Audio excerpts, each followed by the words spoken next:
Assalamualaikum warahmatullahi wabarakatuh. Selamat pagi. Salam sejahtera rekan-rekan kalian. Lanjut ke materi kita yang keenam, di mana basic switch security ini akan menjelaskan pengamanan di switch itu seperti apa sih, ya kan? Penyerangannya seperti apa sih yang ada di dalam switch? Ada RP sweeping, ya kan? Ada DHCP, ya kan? Nah, ada port security. Nah, kira-kira itu apa-apa aja sih itu semua, ya kan? Nah, itu nanti akan dijelaskan dari awal oleh Mas Danang. Sebelum masuk ke inti acara, alasannya untuk mendoakan BPN, untuk mendoakan negara kita, saudara-saudara kita semuanya, agar kita semua menjadi lebih baik lagi dari sekarang ini. Dan untuk doa, silakan kepada saudara Mas Ma'rus, waktu dan tempat dipersilakan. Assalamualaikum warahmatullahi wabarakatuh. Sebelum kita mulai, alangkah baiknya kita awali dengan berdoa ya, agar diberi kesehatan, kelancaran, dan kemudahan. Astagfirullahalazim, astagfirullahalazim, astagfirullahalazim. Allahumma sholli wa sallim wa barik ala rasulillahi ajma'in amin ya rabbal alamin. Allahumma la sahla illa ma ja'altahu sahlan wa anta naj'al azana ida syi'ta sahlan. Ya Allah, ya Arhamar Rahim, tidak ada kemudahan kecuali yang Engkau buat mudah. Juga Engkau jadikan sebuah kesulitan, jika Engkau kehendaki pasti akan menjadi mudah. Mudahkanlah segala urusan kami. Semoga Bespat Network bisa memberikan lebih banyak manfaat bagi seluruh umat. Bisa terus berkarya, tambah maju, tambah sukses, dan jadikan jalan yang sedang kami tempuh ini menjadi jalan yang Kau berkahi dan Kau rahmati ya Allah ya Allah. Kami niatkan dengan adanya webinar Ramadan ini menjadi salah satu ibadah kami di bulan suci Ramadan. Semoga sedikitnya ilmu yang kita berikan ini menjadi besar manfaat. Allahumma inni a'udzubika minal barasi wal jununi wal judami wa min syai'il asqam. Ya Allah, aku berlindung kepadamu dari segala macam penyakit yang sedang menimpa negeri ini dan dari segala penyakit yang buruk dan mengerikan. Jauhkanlah kami dari musibah yang berbahaya ini dan lindungilah keluarga kami semua dari musibah sehingga mereka dapat selamat di dunia dan di akhirat. Ya Allah, Engkau yang Maha Pengampun, Engkau juga yang Maha Pengasih lagi Maha Penyayang. Jadikanlah bulan suci Ramadan ini menjadi bulan pembersih hati, jasmani, rohani, dan pikiran kami, ya Allah. Kami niatkan webinar Ramadan ini menjadi suatu nilai ibadah karena kami ingin berbagi ilmu pengetahuan dengan saudara-saudara kami. Jadikanlah kami semua yang mengikuti acara webinar Ramadan ini menjadi hamba-Mu yang mulia dan senantiasa diberikan hidayah, rahmat, serta maghfirah dari Allah Subhanahu wa taala. Rabbana atina fid dunya hasanah wa fil akhirati hasanah wa qina adzabannar walhamdulillahirabbil alamin. Assalamualaikum warahmatullahi wabarakatuh. Waalaikumsalam warahmatullahi wabarakatuh. Terima kasih kepada saudara Mas Ma'rus. Semoga kita semua menjadi lebih baik lagi dari sekarang dan doanya dijabah, dikabulkan oleh Allah SWT. BPN bisa menjadi lebih baik lagi ke depannya. Dilancarkan semua rezekinya, diangkat segala kesulitannya buat kita semuanya. Amin. Masuk ke materi acara inti. Untuk saudara Mas Danang, gimana? Udah siap, Mas? Oke, siap Pak. Oke, semangat, semangat, semangat. Oke, siap. Dibagi harus semangat ini. Wih, mantap. Semangat pagi. Ya. Oke, lanjut. Silakan Mas Danang untuk waktu dan tempat dipersilakan. Semoga ilmunya bisa membawa manfaat kepada semuanya. Sebelumnya, Assalamualaikum warahmatullahi wabarakatuh. Nama saya Danang Kurniawan. Saya ini lulusan SMK tahun kemarin asal dari Cilacap. Lulusan SMK Negeri 1 Cilacap. Sebelumnya saya saat ini tinggal di Jalan Lombok 2, nomor 154, Godasari, Cibodas, Kota Tangerang, Provinsi Banten. Saya telah lulus dengan sertifikasi MTSA dan CSN tahun 2019. Saya lulusan SMK Negeri 1 Cilacap. Terus sekarang saya jadi anak mondok di rumah jaringan Bespat Network di Tangerang. Terus saya ini pengalaman menjadi ngajar gitu, ngajar tentang jaringan. Pertama dulu di SMK Telkom Makassar, saya mengajar metode Cisco tentang network esensial. Terus juga pernah menjadi asisten instruktur Cisco SD1 di salah satu PT SIP. Ini menggunakan Cisco, produknya Cisco SD1 Viptela. Nah, konfigurasinya dengan FNG. Terus saya juga pernah menjadi trainer di SMK Nusantara Comal, ini di Pemalang. Saya membahas tentang layer 2 switching sama konfigurasi switch Catalyst 2950. Terus pengalaman project saya pernah mengikuti project. Dulu awal pertama saya ikut Bespat Network, saya dapat project di ASEAN, ASEAN Sekretariat. Di sana saya dan tim itu mengkonfigurasi VLAN management. Di sana menggunakan switch 3850 dan switch 2960. Terus ada lagi, saya juga pernah ikut project auto. Saya jadi engineer onsite. Saya cek konfigurasi device dan mapping kabel. Terus pernah juga ikut project saya jadi babysitting. Juga pernah sekali integrasi router. Babysitting tuh standby ya di K3i jika kita setelah aktivitas migrasi, setelah itu kita disuruh standby. Terus ada lagi saya pernah ikut project Arta Jasa. Di sini saya pernah membantu membuat dokumen assessment untuk project Arta Jasa ini, juga onsite ke data center, ngecek di perangkat dan konfigurasi switch dan router Cisco.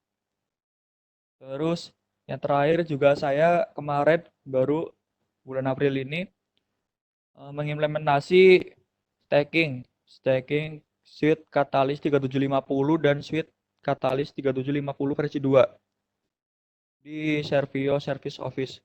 Terus sebelum saya mulai ke materi, terima kasih kepada Pak Dadu yang telah menyempatkan atau menghadirkan acara ini, membuat event ini di bulan Ramadan ini untuk berbagi ilmu kepada teman-teman semua yang sudah bergabung.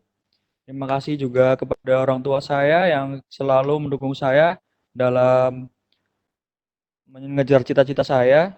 Terus terima kasih juga kepada guru-guru saya, guru-guru sekolah saya yang telah mengenalkan saya yang ke dunia jaringan, khususnya itu Pak Wawan Kurniawan ya, guru SMK Negeri 1 Cilacap. Saya diperkenalkan dunia jaringan ya karena dia. Jadi saya sekarang jadi anak mondok. Mungkin itu aja untuk pembuka. Sekarang kita lanjut ke materi. Akan membahas tentang basic switch security. Agendanya kita kali ini akan membicarakan tentang macam-macam ancaman pada switch. Terus yang kedua, keamanan remote access, for security, dan allow VLAN trunk. Nah, yang pertama, kenapa macam-macam ancaman pada switch? Soalnya kita mungkin masih awam ya ancaman-ancaman pada switch itu apa aja. Padahal switch itu kan merupakan perangkat yang terhubung langsung ke end device. Itu merupakan salah satu perangkat yang penting. Walaupun di jaringan kita itu udah ada firewall, router, yang udah dilengkapi dengan keamanan, tapi di device pun, di level 2 pun kita perlu yang namanya keamanan juga. Nah, makanya kali ini saya akan membahas tentang switch security.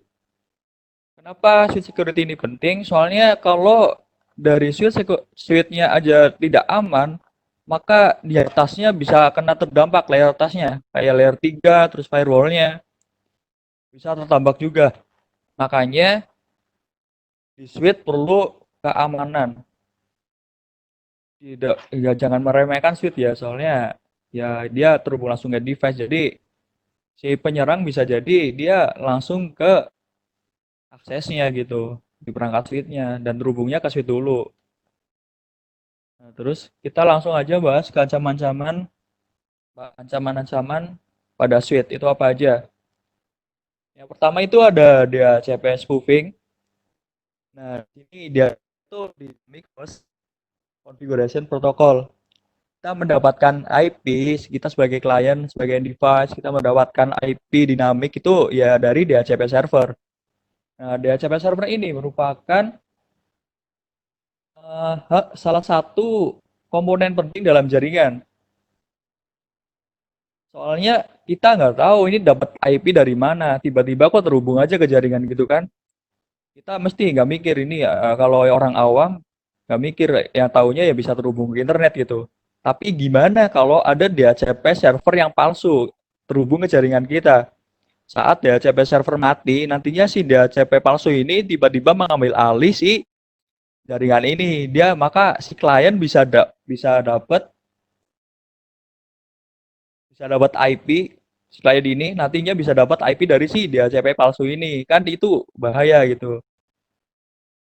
Isi web server ini bisa jadi bikin sendiri, terus bikin web server sendiri, phishing lah, yang lain-lain gitu. Kan si klien nggak tahu, taunya dia terhubung dapat IP, wah bisa internetan atau apa. Nah itu nggak baik kan. Nah, makanya ini merupakan kelemahan nih, ancaman juga nih buat si jaringan kita. Nah kenapa dia terhubungnya ke switch? Soalnya ya dia butuh akses ke switch, ke jaringan dulu, harus terhubung ke jaringan kita dulu gitu. Nah, makanya di sini ada DHCP spoofing. DHCP spoofing ini cara kerjanya ya gitu.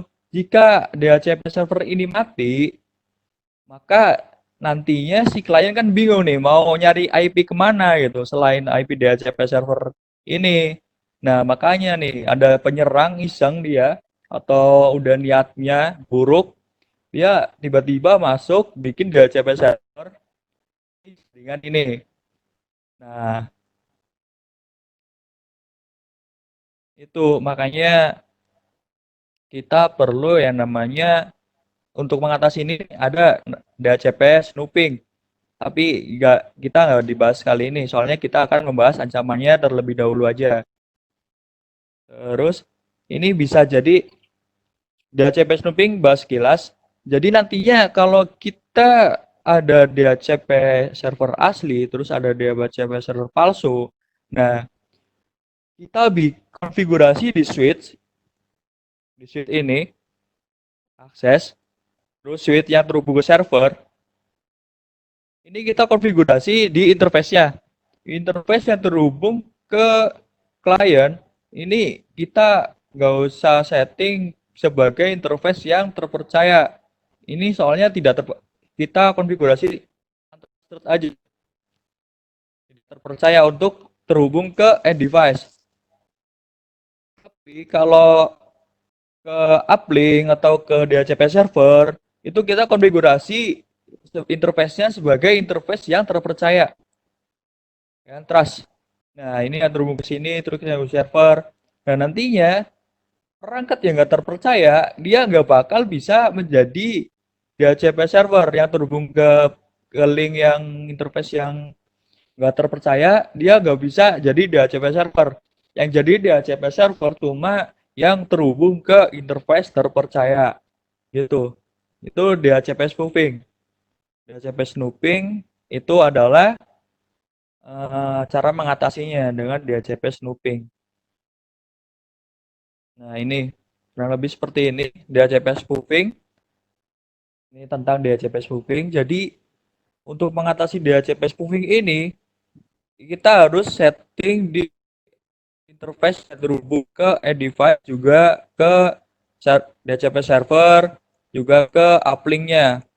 Yang ke uplink kita konfigurasi trust terpercaya, yang ke DHCP server juga terpercaya, tapi ke end device itu tidak terpercaya, agar yang terhubung ke Switch access ini tidak bisa membagikan DHCP server atau tidak bisa menjadi DHCP server palsu gitu. Itu tentang DHCP spoofing dan DHCP spoofing. Oke, yang kedua ada ARP spoofing. Nah, ini apa sih ARP spoofing? ARP ini kan berjalan di layer 2 ya. Soalnya si switch ini kan tidak bisa yang namanya mengirim dengan IP, dia hanya mengenal MAC address. Nah, dengan si ARP ini maka paket itu dengan destination IP terus akan menerima dengan MAC address-nya gitu. Terus ini kan misal ada yang namanya si klien ini dia lancar nih terhubung ke internet. Di sini ada internet. Ini router sebagai gateway. Nah, dia lancar nih terhubung ke internet, udah lancar. Enak kan bisa internetan, terus dia di ARP table-nya dia masih membaca 10.111 ini IP gateway-nya masih ke router. Masih make namanya MAC address-nya router yang CC ini gateway.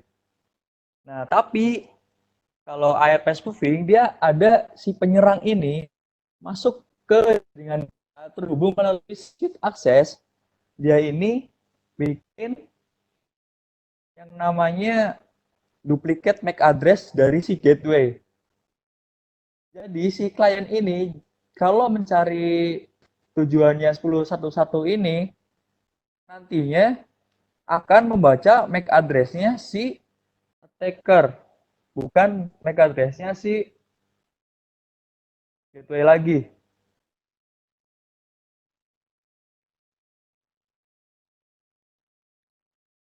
Nah, seperti ini. Kembali lagi, ini dari penyerang ini, dia menduplikat MAC address-nya si gateway. Jadi si klien ini kalau mau terhubung ke internet, dia nggak langsung ke gateway, tapi dia ke si penyerang ini dulu. Soalnya IP-nya IP si gateway, tapi MAC address-nya dia menggunakan MAC address-nya si penyerang gitu. Jadi di sini ntar beloknya ke attacker, ke penyerang, bukan ke sini lagi. Soalnya switch nggak meneruskan IP, tapi meneruskan MAC address-nya gitu. Dia berkomunikasi dengan MAC address. MAC address itu ya merupakan pengelamatan IP di interface fisiknya di PC gitu. Terus lanjut.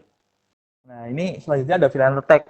Di VLAN attack ini ada satu yang akan kita bahas, ini ada VLAN hopping. VLAN hopping ini keamanan yang biasanya di switch itu dia defaultnya ada terang gitu, atau negosiasinya belum dimatikan, terus interface-nya masih aktif. Nah, di sini ada server VLAN 10. Di sini ada klien dengan VLAN 10 gitu. Ini ngetrang. Nah, si penyerang ini dia nyolok ke switch access, dia mendapatkan interface yang bisa diterang gitu. Nah, kan attacker nih nggak tahu di jaringan ini tuh ada VLAN berapa aja gitu.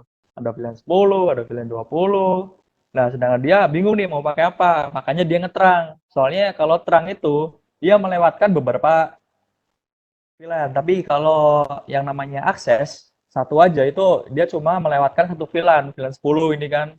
Tapi kalau ke sini kalau ngeterang dia bisa melewatkan VLAN 10, VLAN 20, VLAN 30. Jadi itu lebih dari satu VLAN kalau terang.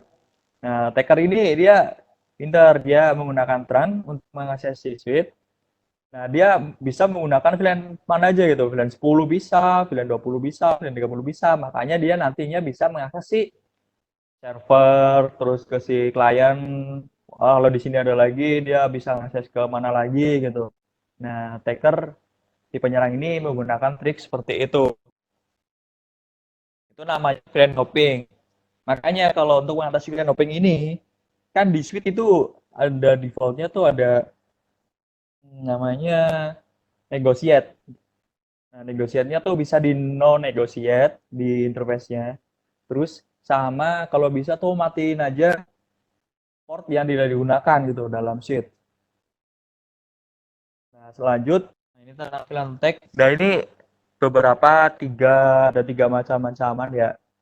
Ada DHCP spoofing, ARP spoofing, sama VLAN attack. VLAN hopping. VLAN hopping ini dia bisa si penyerang bisa ngetrang ke switch akses kita. Jadi nantinya dia menggunakan VLAN 10, VLAN 20, VLAN 30, bebas VLAN apapun, nanti dia bisa mengakses si VLAN server, VLAN 10 yang punya klien gitu. Nah, terus selanjutnya. Nah, di switch security ini ada untuk mengamankan remote access. Gimana caranya kita agar akses kita tuh aman untuk mengakses switch ini? Ada beberapa cara untuk mengakses namanya perangkat jaringan switch. Itu bisa menggunakan konsol. Cara mengatur attacker ini, kita emang yang namanya di jaringan akses itu agak ada pertanyaan ya. Ini mau menjawab pertanyaan dulu bentar. Cara mengatur adanya attacker gimana ya? Nah, itu di jaringan akses, makanya itu jarang terdeteksi adanya si attacker gitu. Makanya ini switch security ini diperlukan sebenarnya. Soalnya agak susah untuk mengetahui ada si attacker. Kalau mau ya kita cek satu-satu gitu di ARP table-nya, di feed-nya langsung. Ini yang terhubung siapa aja gitu kan. Terus ada pertanyaan lagi, Kang, ARP ya fungsinya ARP itu dia soalnya di switch itu tidak bisa berkomunikasi dengan IP address. Makanya dia menggunakan IP destination. Misal ada tadi balik lagi ke yang ini.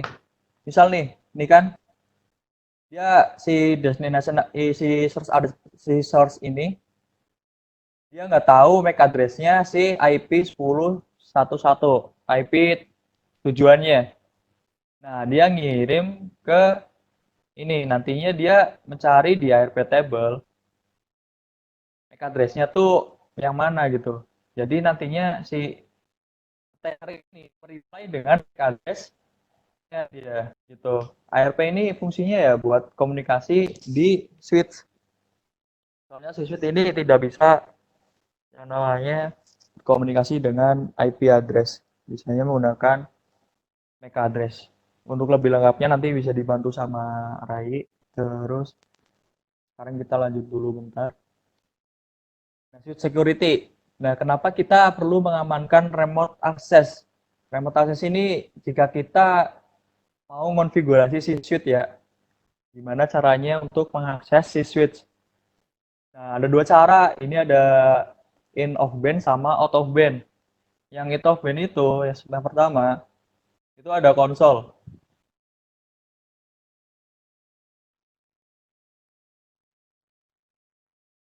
Nah, in of band ini biasanya digunakan saat kita pertama kali mengonfigurasi si switch, di perangkat switch. Kita menggunakan konsol. Kan belum ada konfigurasi apa-apa, belum ada IP, belum ada apa. Nah, kita bisa menggunakan yang namanya konsol. Kabel konsol, port konsol kan ada di switch. Nah, itu bisa menggunakan itu. Menggunakan konsol. Nah, ini di konsol ini, kalau kita nggak mengamankan si konsol ini, ya nggak ada password, nggak ada apa-apa, ya tinggal masuk aja, bisa akses. Ya kan si penyerang bisa saja langsung gitu, tiba-tiba nyolok, nyolok ke konsol, bisa akses it. Wah, otak-atik lah, otak-atik.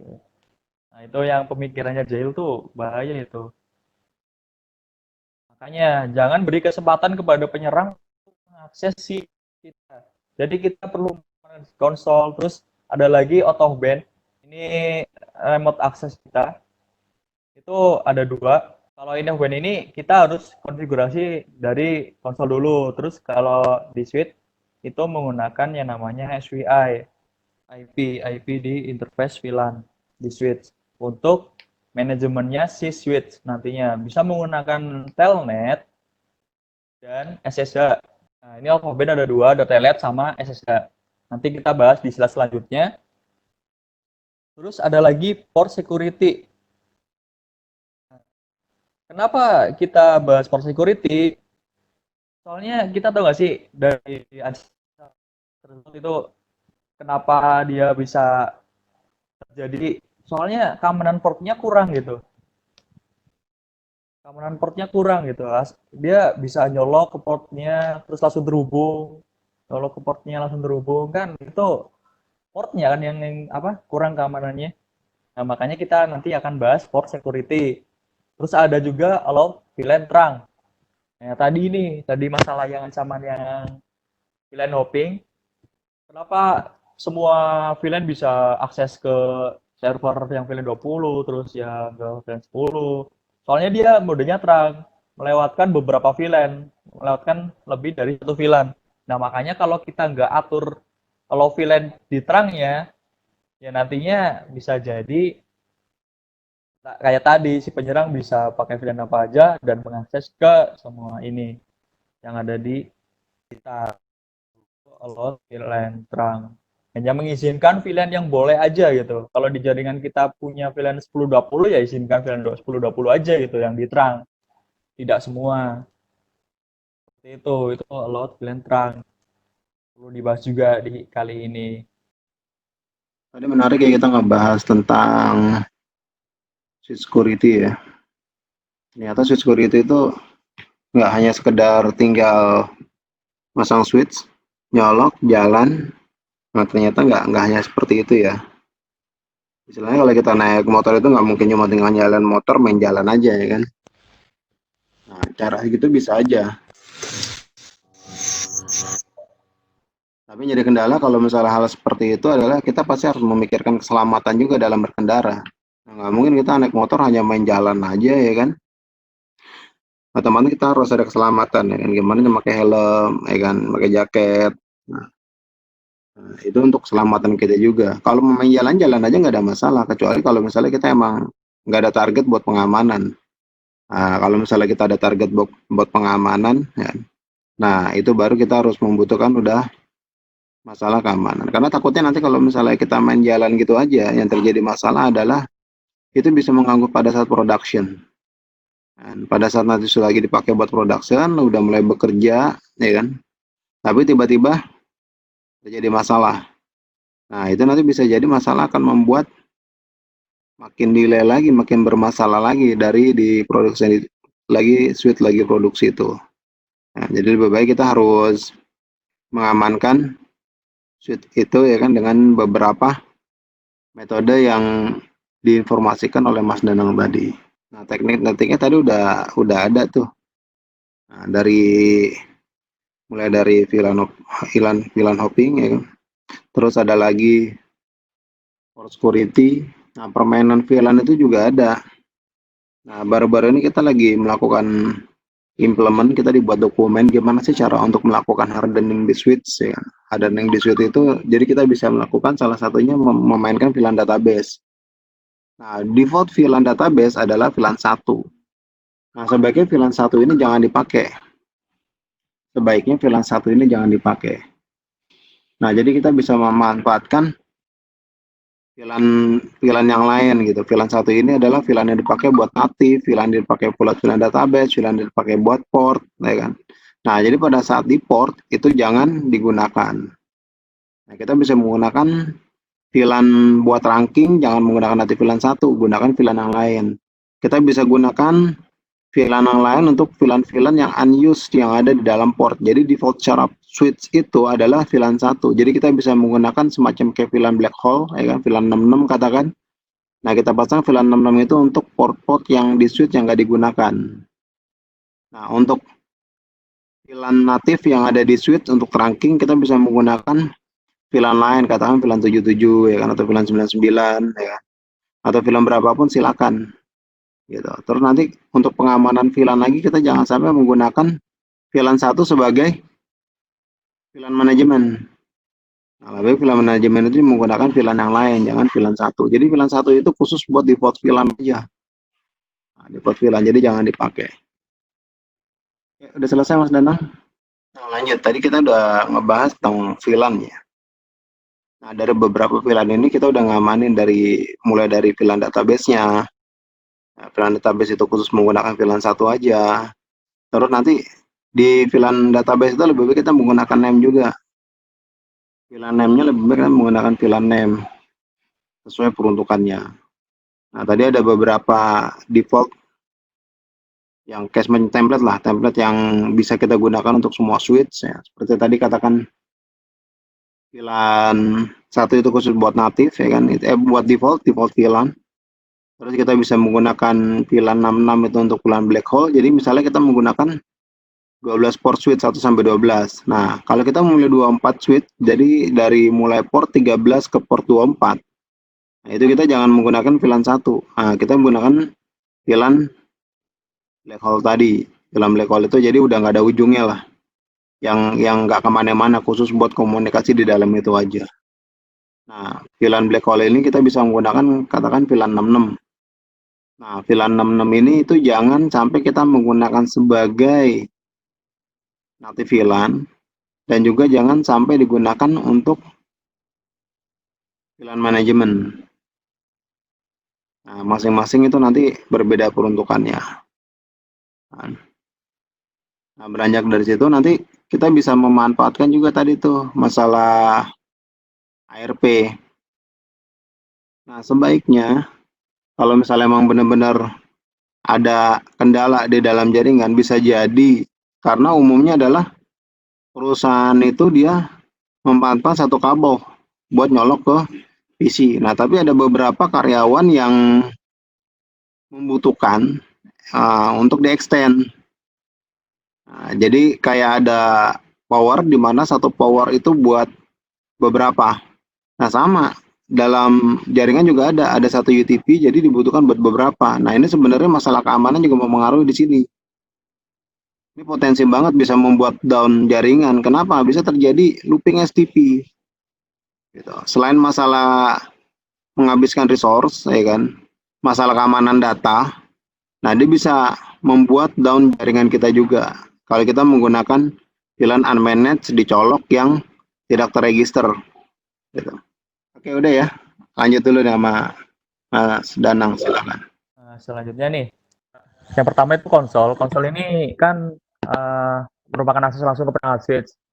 Jadi kalau ada switch baru, ya kita konsol terlebih dahulu, di remote terlebih dahulu, nggak di remote, tapi lewat kabel, ke fisiknya langsung, ke port konsol. Nah, ini perlu diamankan juga gitu, jangan dibiarin nggak diamankan, nggak dikasih password. Soalnya ini rentan, ntar kalau misal ada orang tiba-tiba dia ngonsol langsung ke perangkatnya, dan nggak ada password sama sekali, nggak ada keamanan sama sekali, ya dia bisa ngakses di switch dan ngobrak-ngabriknya gitu. Konfigurasi kita diubah-ubah, terus konfigurasinya dihapus lah, dirubah. Nah, itu merupakan keamanannya sangat-sangat kurang gitu di konsol. Makanya perlu diamankan untuk konsol. Nah, terus ada lagi ini yang out of band. Jadi kalau kita udah konfigurasi si switch ini, kita bisa remote akses si switch dengan telnet ataupun SSH. Nah, sebelum kita konfigurasi telnet dan SSH pada switch, kan telnet SSH butuh yang namanya IP address biar terhubung ke biar diakses dengan telnet dan SSH. Nah, kita bisa bikin VLAN manajemen di switch agar VLAN itu tuh khusus untuk yang namanya manajemen gitu. Nah, ini bisa digunakan di telnet atau SSH. Nantinya VLAN manajemen ini dikasih IP di interface VLAN manajemennya. Kasih IP di VLAN manajemennya agar keamanannya itu tetap terjaga gitu. bisa diakses dengan telnet dan SSH. IP di interface VLAN management. Kan ada 3 tuh VLAN. Ada VLAN data, VLAN voice, VLAN management. Nah, itu kita bisa bikin VLAN management untuk fokus untuk manajemen doang. Nah, VLAN management ini jangan default ya, jangan default VLAN 1 gitu. Soalnya rentan. Kita bisa pakai VLAN selain 1. Yang unik juga bisa, nggak apa-apa. Yang penting jangan VLAN 1. Soalnya VLAN 1 itu VLAN default. Nah, kita pasang IP di interface VLAN management, boleh VLAN 99, 100, 109 dan sebagainya. Nah, ini telnet. Pertama telnet. Telnet merupakan protokol jaringan dengan koneksi 2 arah pada jaringan lokal maupun remote network. Nah, ini telnet ini merupakan bisa dibilang remote access yang kurang aman. Kenapa kurang aman? Soalnya dia bisa akses langsung dan dia ini modenya tidak terenkripsi gitu. Bisa dibaca dengan yang namanya tool, WireShark dan sebagainya. Nanti kita coba di WireShark-nya. Bisa terlihat di telnet itu emang bener-bener yang namanya password tuh kelihatan gitu. Password, username, itu kelihatan untuk telnet. Nah, beda lagi dengan SSH, Secure Shell. Ini merupakan protokol jaringan kriptografi dengan enkripsi koneksi 2 arah yang aman untuk komunikasi data. Jadi, ini username dan passwordnya dia udah dienkripsi gitu, terenkripsi. Beda sama telnet yang masih plain text. Kalau di WireShark nanti dia dicoba di WireShark, kita menggunakan yang namanya fitur di WireShark, nanti dia nggak kelihatan yang namanya username dan password. Dia semua tuh jadi huruf-huruf nggak jelas gitu. Huruf-huruf sama tanda-tanda baca dan yang nggak jelas, yang acak. Nah, ini merupakan kelebihannya SSH. Nah, yang paling sering digunakan sekarang adalah SSH. Soalnya dia udah aman, terus eh, gampang digunakan, gampang dikonfigurasi. Untuk remote access sekarang kebanyakan menggunakan SSH. Karena telnet ini tidak direkomendasikan gitu. Soalnya ya bahaya kalau di jaringan kita digunakan. Orang-orang bisa tahu gitu kalau orang-orang yang punya niat itu bisa dicari kelemahannya sampai mana gitu jaringan kita. Nah, makanya jangan menggunakan telnet, gunakan aja SSH, itu resell. Itu dulu. Terus contoh telnet. Telnet, kalau telnet ini di WireShark kita bisa menggunakan yang namanya fitur follow TCP stream. Nah, kalau kita lihat di sini,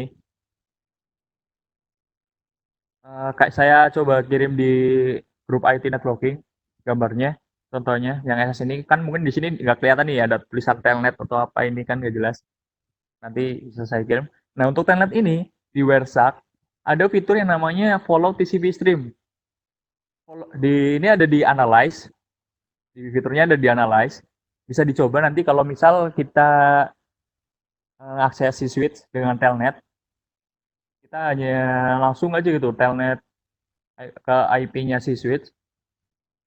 Terus kita aktifkan di WhatsApp, terus kita cari yang namanya search aja di sini, di kolom ini. Terus telnet, nanti di sini muncul IP-IP-nya. IP-IP perangkat kita, terus perangkat si switch-nya. Terus ada di sini pakai protokol apa kan? Terus modenya apa? Telnet kan ada telnet di sini. Nah, ini bisa diklik terus di analyze. Terus ada analyze.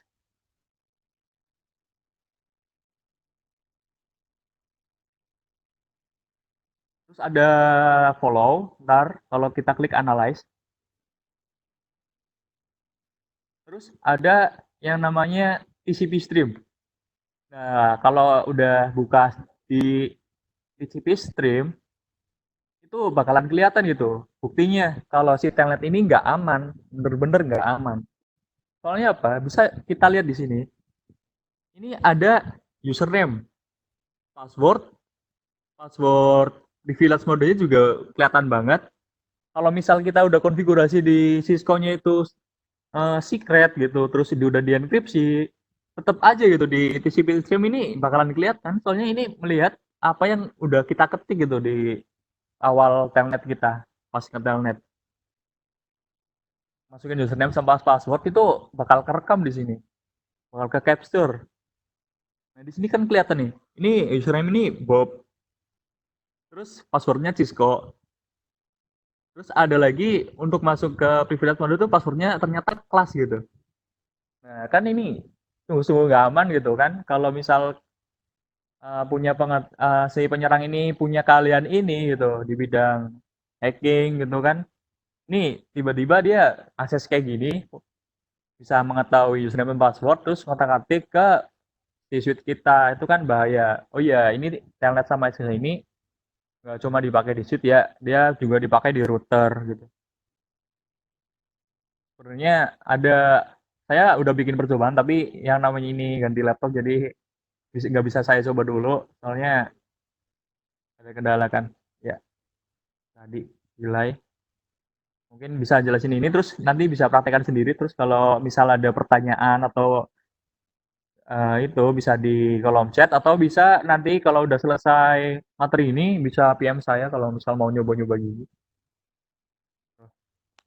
Terus ada SSH. Nah, terlihat bedanya kan di sini.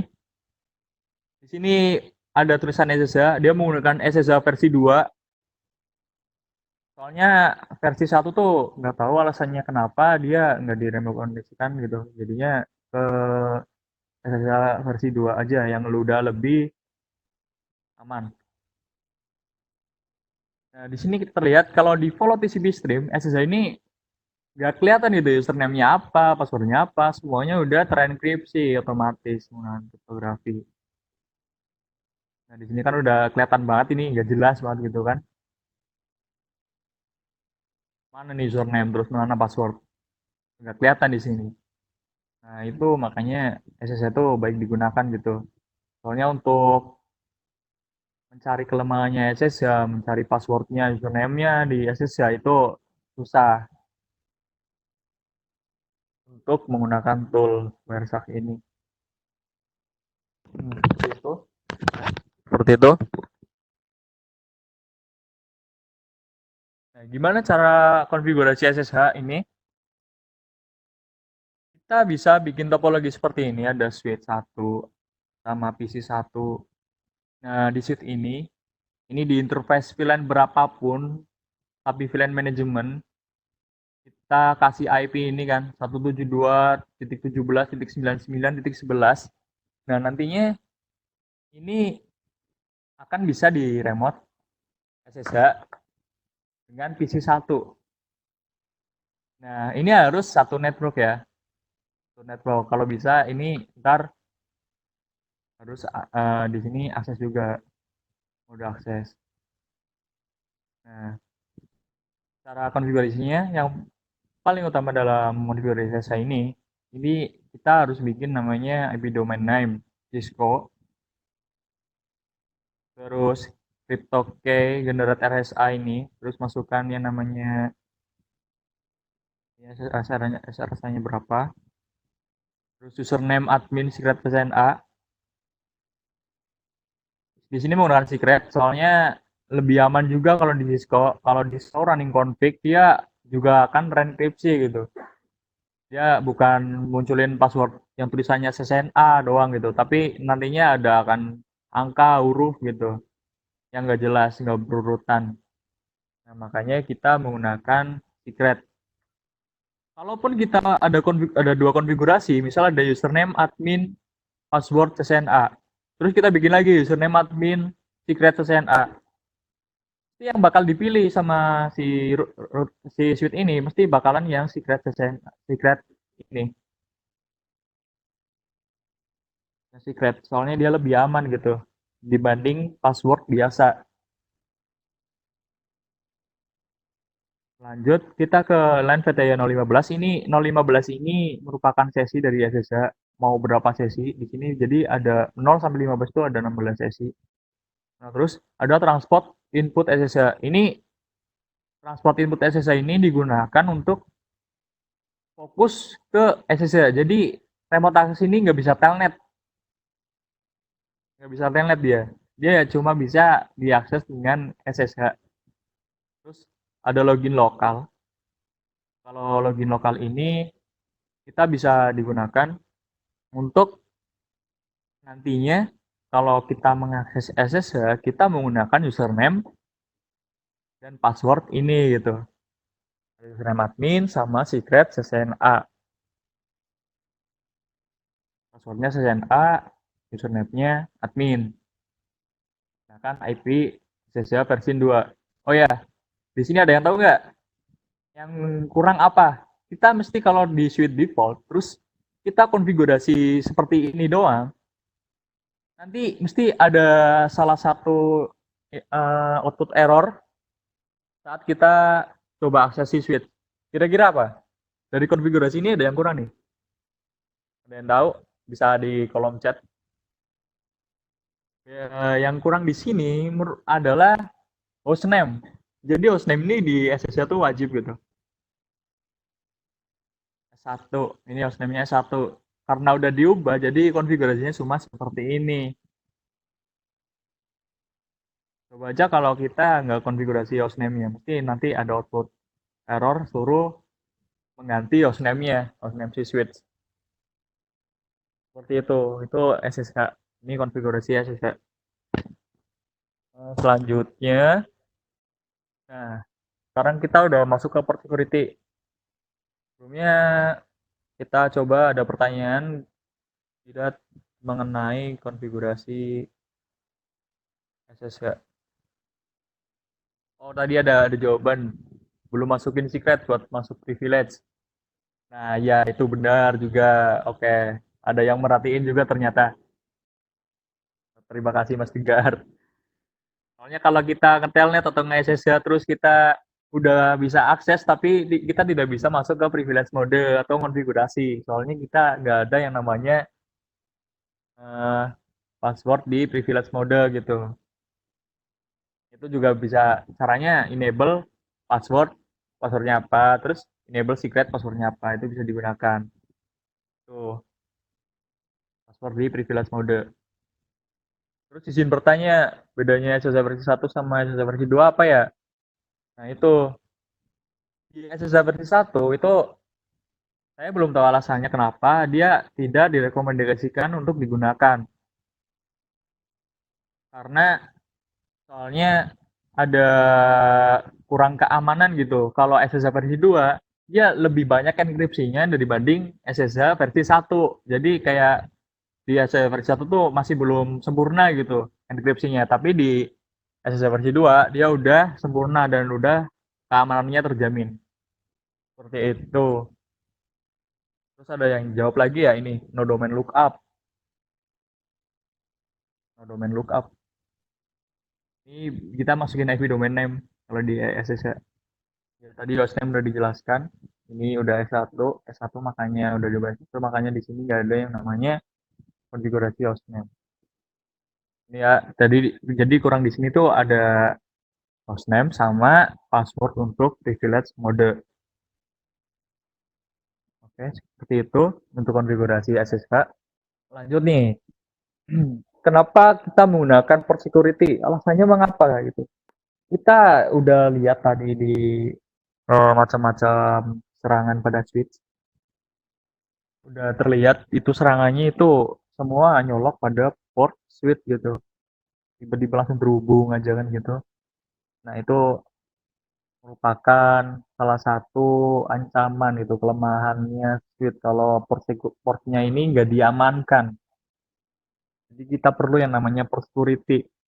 Nah di sini kalau kita misalnya nggak ada port yang digunakan gitu, nggak portnya ada yang tidak digunakan gitu. Bisa kita disable aja gitu, portnya di shutdown semua, jangan ada yang diaktifin, jangan dibiarkan hidup. Kalau dibiarkan hidup ya siap-siap aja gitu. Kalau misal ada orang jahil masukin si komputer lah, terus masukin si switch. Nah, itu kan lebih bahaya lagi kalau masukin perangkat switch lagi kan dicolokin dari switch udah jaringannya lancar, tiba-tiba dicolokin switch lagi satu gitu. Itu spending tree-nya bisa jadi gitu. Malah kita lebih kompleks lagi ntar itu errornya. Ada looping lah, ada apa lah. Itu kan lebih bahaya lagi. Kita harus atur spending tree-nya lagi. Nah itu kan apalagi tuh kalau di switch nggak terdeteksi gitu.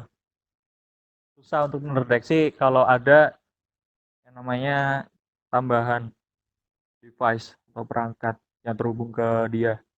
Lanjut. Nah, kita gunakan konfigurasi port security untuk mendaftarkan satu MAC address atau beberapa MAC address. Ya, untuk mendaftarkan satu MAC address atau beberapa MAC address. Nah, kalau kita udah matiin semua port yang tidak digunakan, maka kita kalau yang udah digunakan itu sebaiknya daftarkan si MAC address host tersebut gitu. PC daftarin gitu ke portnya, ke interface-nya. Jangan dibiarin aja gitu, kan bahaya ntar.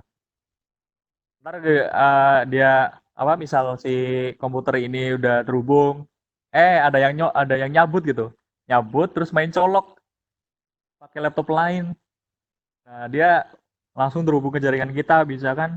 Nah itu kan bahaya lah. Lebih baiknya ini gunakan atau daftarkan MAC address-nya dengan port security. Nah, yang didaftarkan ini nggak cuma satu, bisa beberapa MAC address. Kalau satu tuh rekomendasinya buat si server yang terhubung ke switch. Itu sebaiknya didaftarkan MAC address-nya. Satu aja gitu untuk khusus server. Jadi kalau misal ada yang nyabut server terus login PC gitu, ya udah langsung mati lah. Jadi ada violation-nya gitu. Violation port security itu merupakan aksinya. Ntar mungkin shutdown, mungkin nggak bisa ngirim paket sama sekali gitu. Nah itu makanya perlu didaftarkan si server satu aja ke interface tersebut, interface yang terhubung ke server di switch. Nah untuk beberapa MAC address ini, misal kita ada klien nih kan, kita ada klien, ada host and device. Nah dia biasanya ganti-ganti, biasanya pakai ini, biasanya pakai itu, laptopnya bisa satu, bisa dua. Nah kita bisa daftarkan dua atau lebih gitu, satu atau lebih. Bisa dua, bisa tiga, kita bisa daftarkan. Cara mendaftarkannya pun nanti ada beberapa cara. Nanti kita jelaskan di slide selanjutnya. Gitu. Terus kita gunakan konfigurasi port security untuk men-shutdown jika ada MAC address yang tidak dikenali mengakses di interface switch. Ini shutdown ini dalam artian tuh mematikan atau mengedrop paket yang lewat ke switch tersebut. Ada switch, misal nih, ada switch. Ini ada PC1 nih. Dia MAC address-nya udah didaftarin. ini udah didaftarin di port security-nya di switch. Nah, ini ada PC B, C2 gitu kan, BBBB address-nya. Nah, ini MAC address-nya belum didaftarin di port security-nya dan maksimal MAC address-nya itu cuma satu gitu. Jadi yang bisa terhubung cuma PC AAA. Ya, makanya ini diperlukan nih. Ketika si penyerang ini BBB ini nyabut punya si AAA dan dia nyolokin PC-nya ke port interface-nya switch ini yang terhubung ke AAA, gantiin AAA gitu. Otomatis dia interface-nya kalau violasinya shutdown, nanti dia akan mati interface-nya otomatis. Kalau ketika dia kirim paket ya, tapi kalau pertama terhubung ya dia masih up di awal, seneng kan, wih masih up nih, nggak apa-apa. Ternyata pas lagi dia udah milih ngirim paket atau ngeping ke server lah atau ke yang terhubung selain ini switch A, VCA. Nah, dia bakalan kesadon interface-nya. Seperti itu. Actionnya di port security itu tuh ada 3 nanti. Ada 3 violation, ada 3 aksi yang bisa dilakukan oleh port security untuk mengamankan interface-nya, interface switch.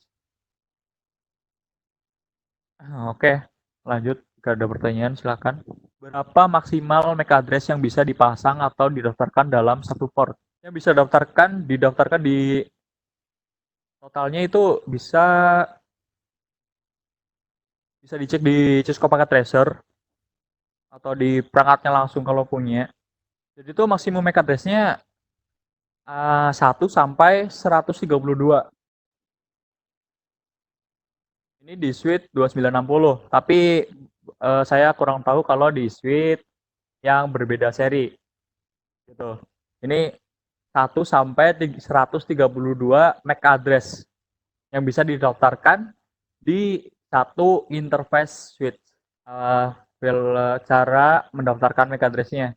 Tadi kan bisa mendaftarkan 1 atau lebih MAC address. Nah, ini caranya. Yang pertama ada static secure MAC address.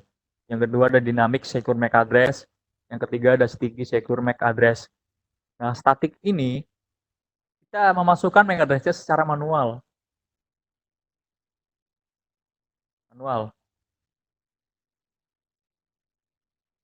Kalau dinamik, dia secara dinamik, otomatis.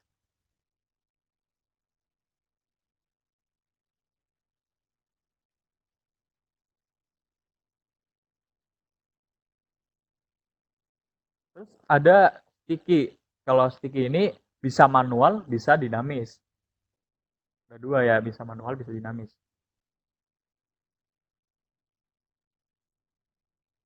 Keduanya ya. Nah, kita bahas di slide selanjutnya untuk statik pertama. Nah, statik ini kalau kita mendaftarkan MAC address-nya secara statik di port security, dia mendaftarkan manual MAC address PC ke dalam MAC address table switch. Nah, mendaftarkannya manual gitu. Perintahnya ini switch port security MAC address. Seperti itu. Jadi kita harus mengetahui si MAC address PC dulu kalau mau daftarin dengan statik. Kalau misal AAA ya kita daftarin AAA gitu. Tulisnya switch port security AAA. Jadi yang didaftarin cuma ini untuk kalau statik. Nah, ini statik ini tersimpan dalam running configuration. Jadi ketika kita udah nge-restart si switch, itu tetap tersimpan gitu MAC address-nya, nggak berubah. Kalau konfigurasinya di save juga ya udah tersimpan gitu udah di write. Itu kalau di restart MAC address-nya nggak bakal hilang. Dia tetap pakai MAC address ini. Biasanya kan si penyerang nggak bakal menyerah gitu. Kalau misal ini kok nggak terhubung gitu, wah ini restart aja lah. Siapa tahu ntar ini menggunakan yang namanya dinamik, ntar bisa apa? Membaca MAC address-nya secara otomatis lagi. Nah itu makanya pakai static ini bisa tersimpan langsung ke running configuration. Lalu bedanya apa sama si dinamik itu? Nah ini dinamik. Dinamik ini mendaftarkan MAC address secara dinamik ke dalam MAC address table switch. Nah ini benar-benar ini defaultnya port security ini menggunakan dynamic secure MAC address.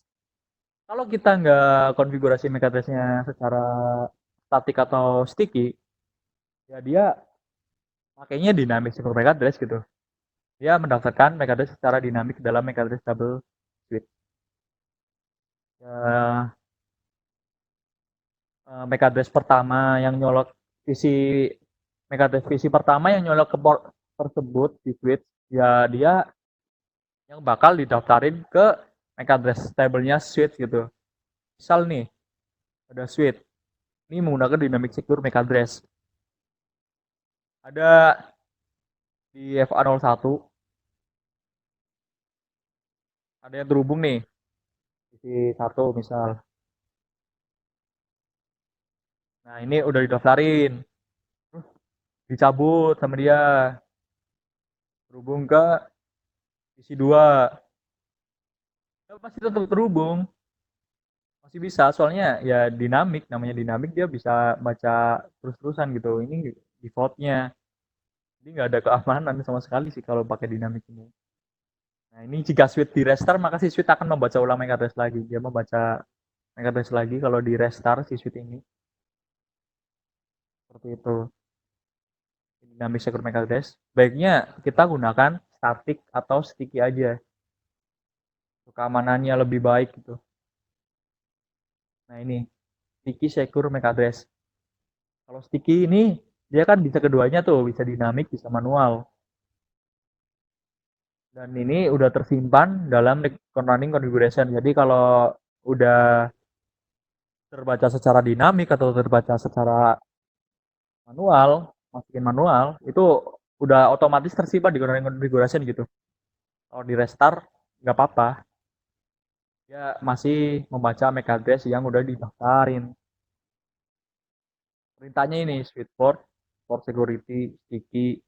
Kalau misal mau dinamik ya sampai sticky aja, tapi kalau mau serat manual, masukin juga MAC address-nya. Seperti itu. Untuk mau ini yang mau dinamik. Ini yang mau manual. Seperti itu. Ini untuk sticky. Jadi ada 3 ya cara mendaftarinnya tadi. Ada static, dinamik, sama sticky. 3 itu. Yang direkomendasikan digunakan adalah static. Ini bisa untuk si server yang khusus satu gitu yang bisa nyolok ke interface di switch. Kalau sticky juga bisa dipakai, dia mau kalau ke klien aja, ke host yang biasa klien. Jadi terus kalau misal mau masukin secara manual juga bisa. Oke, seperti itu. Ada pertanyaan nggak tentang mengenai ini?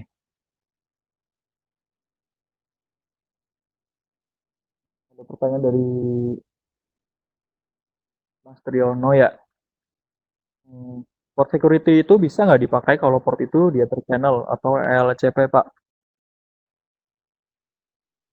Port security ini nggak cuma ke end device sebenarnya.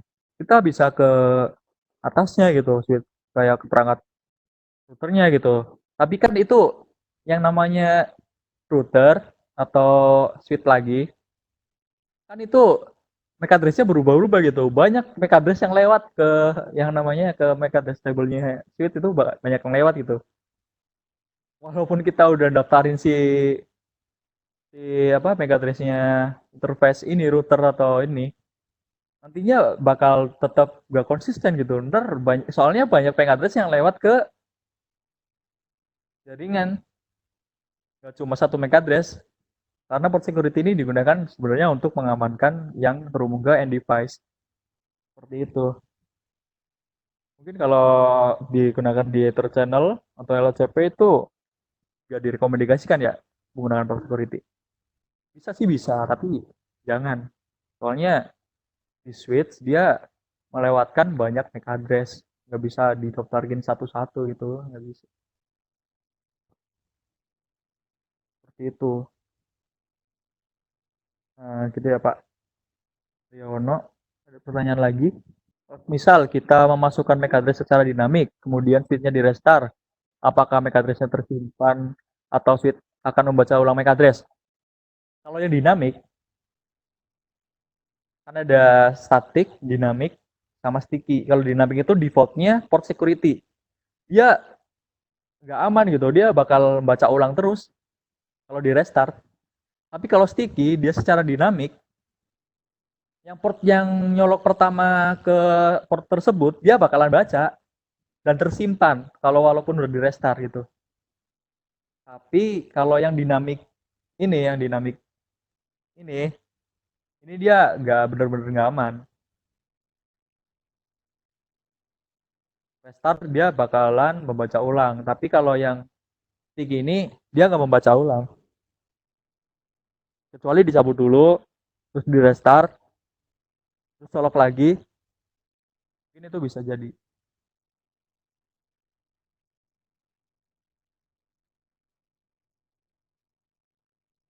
seperti itu.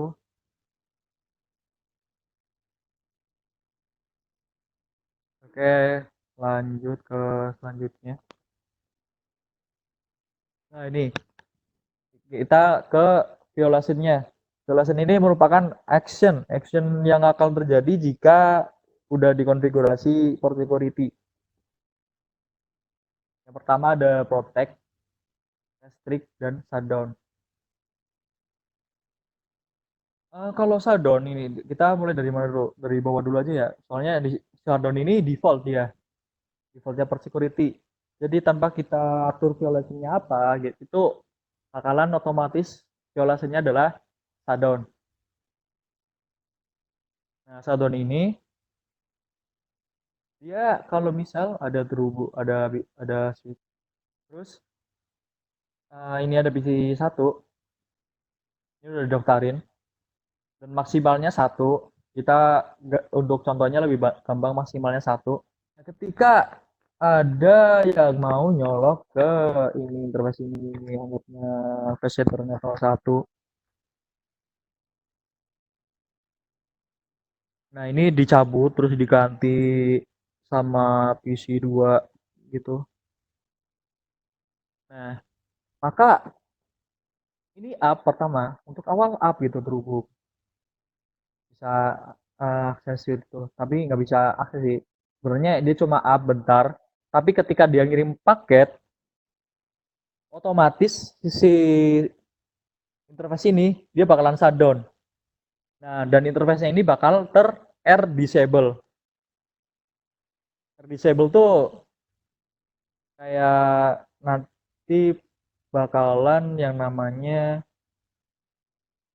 nggak bisa ngirim paket. Walaupun interface-nya up, tapi tidak bisa ngirim paket. Nanti R disable. Terus lanjut ke restrict. Restrict ini beda sama shutdown. Kalau shutdown interface-nya mati, tapi kalau restrict ini nantinya dia interface-nya akan tetap hidup. Interface-nya tetap hidup pas diganti kan. Tadinya virusnya shutdown diganti nih jadi restrict biar lebih aman lah gitu pakainya. Nah, ini pas kirim paket dia gagal terus, bakalan gagal terus gitu. Dan interface-nya nggak mati, interface-nya tetap up dan nggak R disable. Itu tetap up gitu. Kalau misal kembali kayak PC 1 aman gitu. Tapi kalau yang salon tadi dia kalau terhubung ke PC 1 dia perlu R disable-nya itu kudu di aktifin dulu interface-nya biar gak R disable dari enable lagi.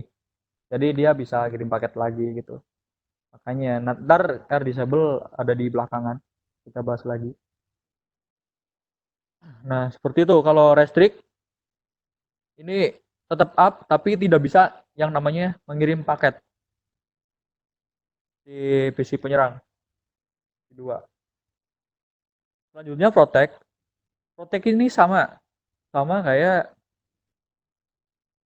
restrict. Bedanya cuma dia ini kan send syslog message. Sama protect ini tidak yang namanya menghitung violation-nya. Jadi kalau kita di show port security interface berapa gitu yang kita atur port security, itu violation-nya, hitungan violation-nya nggak nambah, nggak kelihatan. Dan shutdown portnya juga nggak ada kan, dilihat di sini dia no semua. Kalau si restrict dia masih bisa ngirim syslog, pesan syslognya ya ada gitu.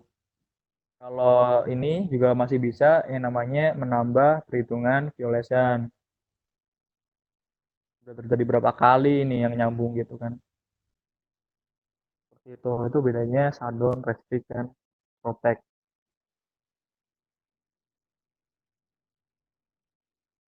Violation, ini ada pertanyaan dari Mas Tegar. Maaf nanya lagi. Increase violation counter itu yang kayak apa ya?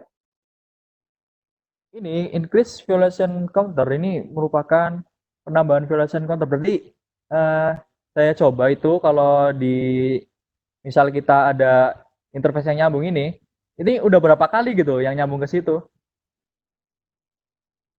Kalau misal ini misalkan baru satu, ntar kita cabut lagi, tiba-tiba ada MAC address lagi yang mau nyambung PC3 nih. Nah itu bakalan masuk lagi, dia terhitung 1 kali, 2 kali, 3 kali gitu. Ada berapa MAC address yang akan nyambung gitu, tapi gagal. Seperti itu, bakalan nambah gitu. Tapi kalau yang di protect dia nggak bakalan terlihat. Ini konfigurasi defaultnya port security. Kita udah konfigurasinya. Nah, port security ini defaultnya itu terdisable di interface, di portnya, di port switch. Jadi kita harus mengaktifkan port security terlebih dahulu. Gimana caranya? Caranya nanti kita akan kasih tahu. Ini kasih tahu ini dulu aja, nggak apa-apa, biar itu. Terus maksimum number MAC address-nya itu defaultnya ada 1, cuma 1. Terus violation mode-nya adalah shutdown tadi. Terus sticky atau streaming-nya disable juga. Jadi dia nggak secara sticky untuk mempelajari MAC address-nya. Lanjut untuk konfigurasi port security. Nah ini bisa lihat di sini, ini ada PC1 dengan MAC address sekian. Terus dia terhubung ke FA018. Kita akan mengamankan yang namanya FA018. Kita konfigurasi ini. Kita harus konfigurasi dengan with port mode access. Ini juga wajib. Dia menggunakan mode apa, akses atau perang. Terus kita konfigurasi juga ini nih untuk mengaktifkan, untuk mengenablekan port security. Tanpa kita konfigurasi ini, port security nggak bakal jalan. Hanya cukup dengan perintah switch port security. Hanya dengan itu bisa jalan. Seperti itu. Terus lanjut. Nah ini yang laptop nih, ada laptop terhubung dengan MAC address sekian. Yang sekarang dia terhubungnya ke FA019. Nah, kalau di sini dia port udah akses, ya bener ya. Terus udah diaktifin juga. Terus speed port security-nya maksimumnya 10. Tadi kalau 18 tuh defaultnya adalah 1. Sekarang udah 10 MAC address yang bisa apa namanya? Dimasukkan. Nah, terus ini enable sticky learning-nya udah diaktifin. Jadi bisa menambah secara dinamik gitu. Kalau kita pakai menggunakan perintah seperti ini, fit port security MAC address sticky. Kalau mau nambahin MAC address secara statik bisa ditambahin di sini. Kita masukin MAC address-nya. Berapa dari ini nih kan? Sisi 2. Kalau mau sticky statik bisa dimasukkan di sini. Nah, seperti itu. Lanjut kita ke port security violation message. Nah, ini port security violation message. Seperti ini ya contohnya. Jadi ini dia kalau shutdown, ini contohnya adalah shutdown ya. Dia portnya, port 18 ini, dia langsung disable. Saat ada PC penyerang ngirim paket, dia langsung shutdown, terus langsung interface-nya disable. Ini kan lihat, bisa dilihat passengernya, protokolnya bakalan down, terus interface-nya juga bakalan down di FA Ethernet 0/8 seperti itu. Nah, disable ini portnya mati ketika kita di no shutdown itu up, tapi kita tidak bisa ngirim paket.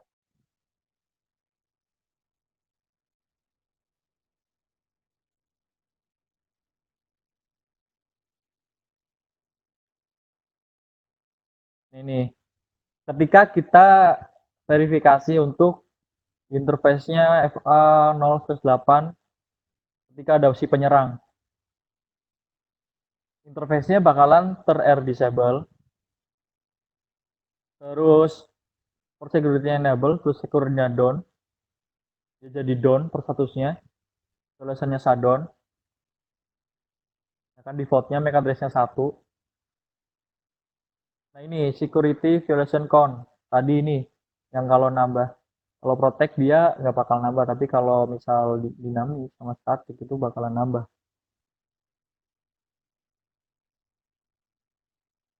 Seperti itu. Ini untuk verifikasi port security di masing-masing interface yang berkonfigurasi di Ethernet 0/18 itu bisa dengan perintah atau interface FA 0/18 statusnya apa, ya kan bisa dilihat statusnya ternyata R disable.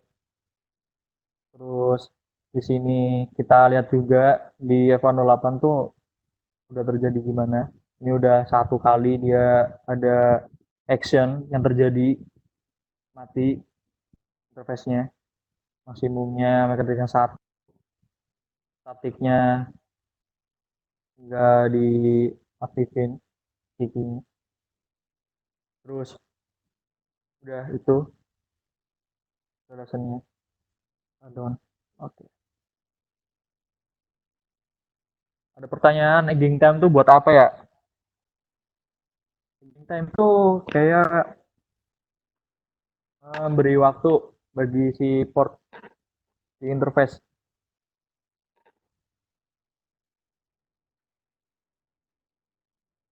Kalau misal ada ini kan filosofinya shutdown. Kalau kita tambahin egging time, itu dia itu apa namanya? Ada batas waktu di mana dia bakalan shutdown. Ini batas waktunya cuma 0 menit.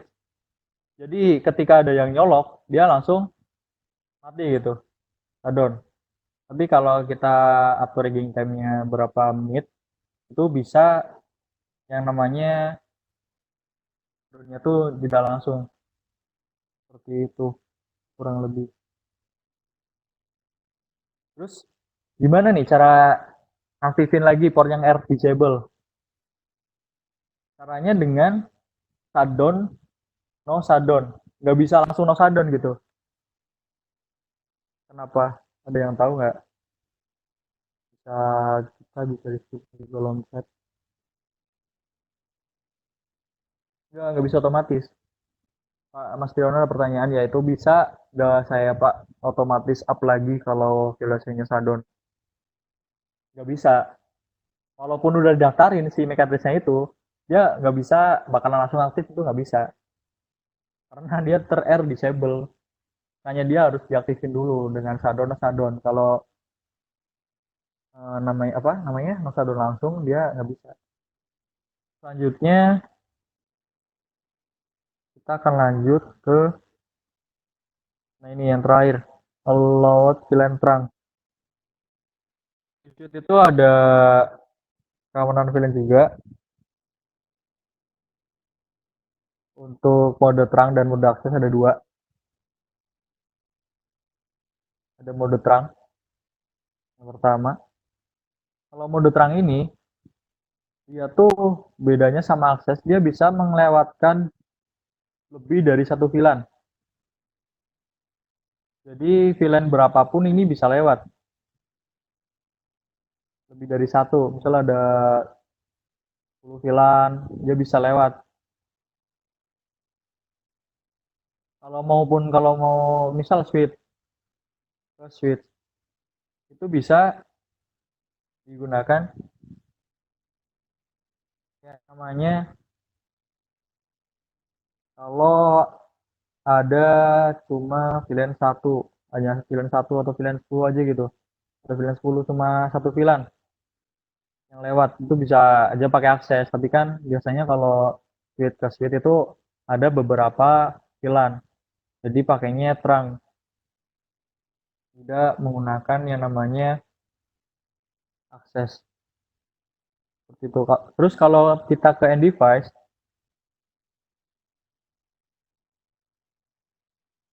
kita menggunakan yang namanya mode akses. Ini hanya melewatkan satu VLAN aja gitu, enggak beberapa VLAN.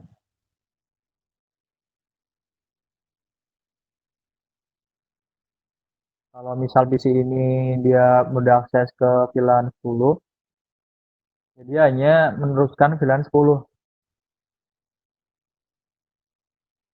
untuk VLAN. Karena mungkin untuk end device itu dia menggunakan beberapa VLAN. Kecuali yang niatnya menyerang, seperti tadi dia bakalan ngeterang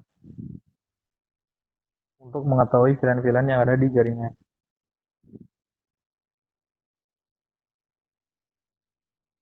Terus kalau VLAN terang ini digunakan untuk yang namanya ini seperti tadi, kalau kita mau melewatkan 10 VLAN saja ya kita harus nge-allow VLAN terangnya hanya 10 VLAN aja.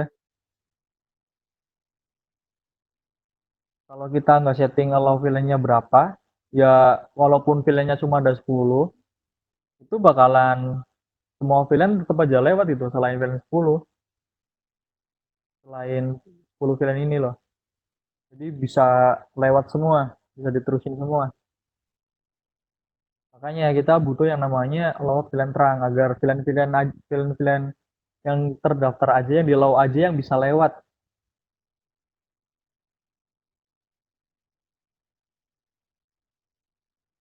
Yang bisa lewat cuma 10 VLAN.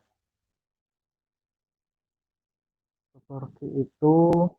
Makanya ini untuk keamanan VLAN-nya kita bisa menggunakan allow VLAN terang. Nah, apakah ada pertanyaan lagi? Untuk live streaming Facebook udah aman ya? Kalau ada pertanyaan bisa langsung. Untuk materi hanya seperti itu aja. Bisa sampai sampaikan. Mungkin sekarang sesi pertanyaan aja ya. Kalau ingin bertanya diskusi tentang mengenai, nah itu materi kali ini kita cuma membahas tentang basic switch security.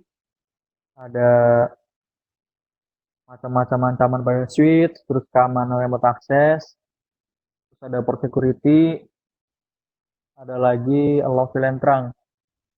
Nah ini tentang VLAN ini nantinya akan ada pembahasan tentang VLAN yang lebih lengkap lagi.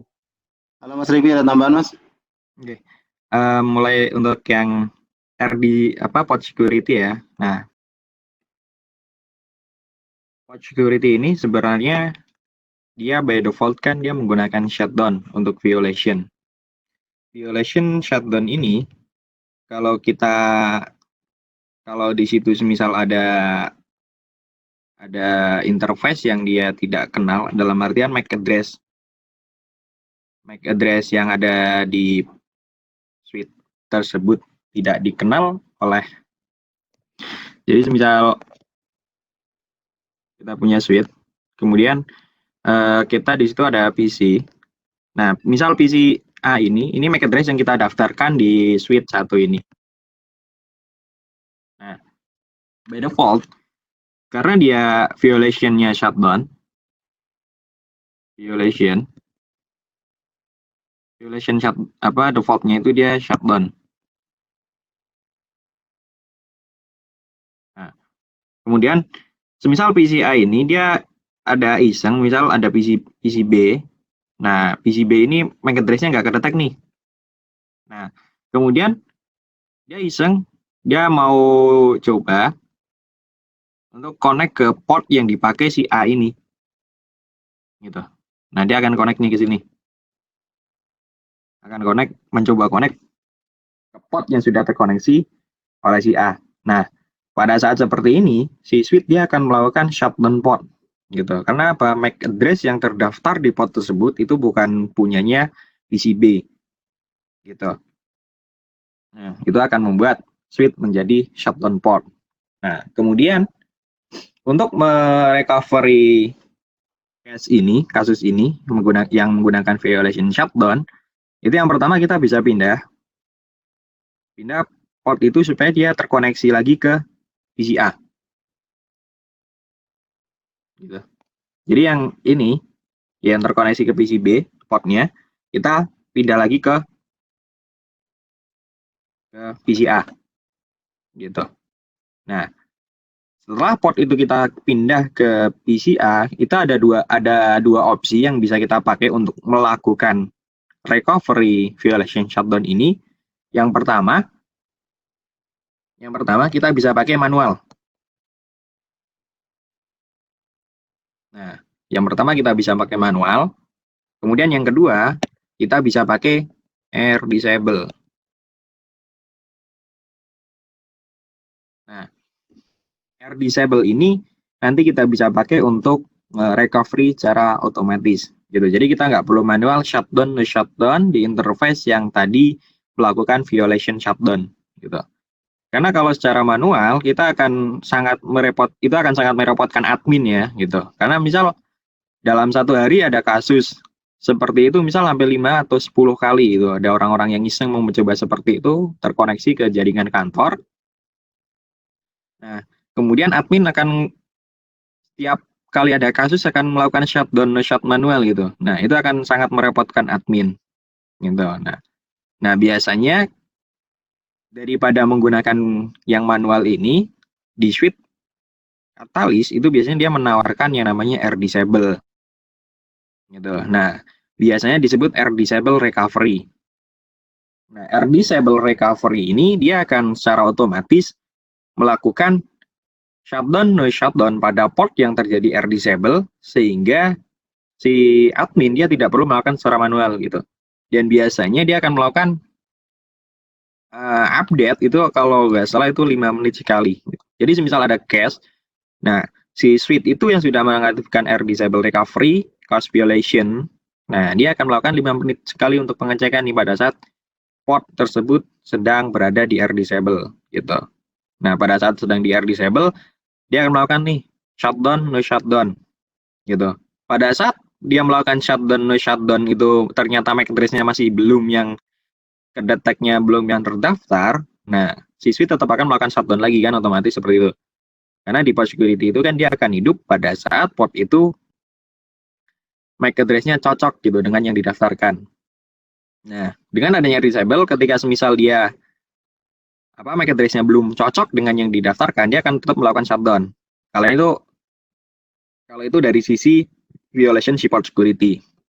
Nah, pada saat si violation port security ini dia melakukan air disable lagi, nah nanti air disable akan ngecek lagi gitu. Karena dia masih kedetek shutdown, nah air disable akan ngecek lagi selama 5 menit sekali. Nah, nanti dia akan di shutdown lagi. Gitu. Nah, itu akan terjadi seperti itu sampai benar-benar MAC address yang terdaftar di port itu sesuai dengan klien yang didaftarkan gitu. Kalau misal belum sesuai akan terjadi muter-muter seperti itu terus gitu. Si violation dia akan nge-shutdown, si air disable dia akan shutdown atau mengaktifkan port itu kembali. Itu yang akan terjadi ketika kita menggunakan air disable gitu. Salah satunya akan sangat membantu admin pada saat ada violation shutdown ini gitu. Karena tidak perlu ngecek tidak perlu masuk satu-satu port kemudian melakukan shutdown. Karena itu akan sangat effort ya kalau semisal di jaringan yang sudah sangat besar semisal banking gitu. Nah, biasanya yang pakai port security seperti ini biasanya yang emang PC sudah dedicated dan biasanya terjadi di banking gitu. Kayak di command centernya banking. Nah, itu untuk sekilas mengenai air disable recovery. Nah, ini salah satunya bisa kita gunakan untuk violation shutdown. Untuk violation port security shutdown. Oke, ini yang pertama. Nah, kemudian tadi ada pertanyaan lagi. Ada pertanyaan lagi itu kalau semisal ada user yang extend suite, nah itu pengamanannya pakai port security atau bisa yang lain. Oke. Untuk pengamanan sendiri di suite yang mau extend gitu, semisal ada user iseng nih. Nah, ada user iseng mau nyolok suite ya, tanpa sepengetahuan kita misal sebagai admin jaringan, dia mau otomatis nyolok aja ya. Misal ini suite yang kita pakai, misal ini suite production ya, misal kita bilang suite A. Nah, kemudian ini langsung terkonek ke user. Ini misal PC A. Nah, kemudian yang PC A ini dia orang iseng nih. Nah, orang iseng misal dia bawa laptop sendiri ke kantor gitu, tapi karena kantornya bisa jadi tidak menyediakan wireless karena regulasi atau apa ya. Nah, dia iseng mau pakai kabel nih, atau extend switch supaya dia bisa bisa mengoneksikan kabelnya ke PC A dan PC-nya dia, PC kantornya dia, dan juga misal ke laptopnya dia. Gitu. Misal switch yang 8 port itulah gitu, yang udah support VLAN. Nah, dia akan coba iseng ke situ. Nah, otomatis kan ketika dia mencoba seperti itu kan jadinya akan seperti ini ya topologi. Misal dia akan nambah switch yang di extend. Misal ini yang dia extend. Switch extend. Nah, kemudian dia colok ke laptop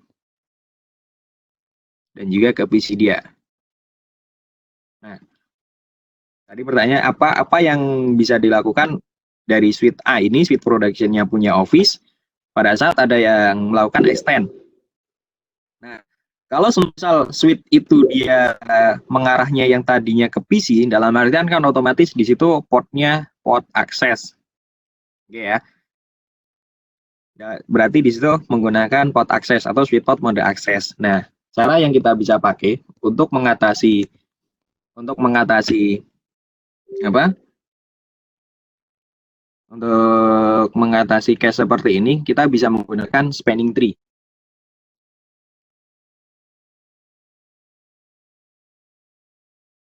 Nah, kita bisa menggunakan spanning tree. Kita bisa menggunakan beberapa fitur yang ada di spanning tree ya. Nah, yang biasa dipakai untuk penanganan tersebut adalah pertama, biasanya menggunakan spanning tree interface. Nah, mana fungsi dari spanning tree interface ini adalah supaya interface yang mengarah ke PC itu dia tidak menggunakan spanning tree.